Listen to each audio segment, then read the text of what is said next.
hindi naging grand winner si Roel Carino, pero bakit hanggang ngayon ay patuloy siyang binibigyan ng puwang ng Itbulaga? May isang malaking dahilan, may sariling hatak ang kanyang boses at performance. Nakilala si Roel bilang ka-voice ni Matt Monroe sa The Clones, at maging matapos ang competition ay hindi nawala ang kanyang exposure. Naitampok siya sa Clones Open, special performances, at maging sa mga musical numbers ng programa.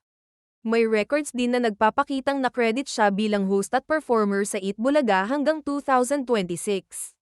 Mas naging malakas ang kanyang appeal dahil hindi lang panggagaya ang ipinapakita niya. May classic vocal style siyang madaling makilala, habang mayroon din siyang personality na kayang makipag-interact sa mga dabarkads.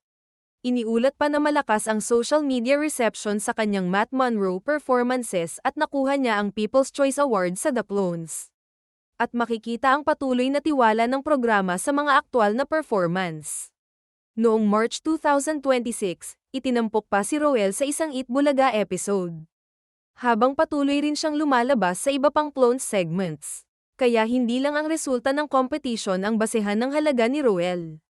May boses siyang may sariling identity, may audience na patuloy na nakikinig, at may kakayahan siyang magdala ng classic music sa isang bagong audience. Maaaring hindi niya nakuha ang championship trophy, pero nakakuha siya ng isang bagay na mas mahalaga para sa isang performer, patuloy na pagkakataong mapanood at marinig ng publiko.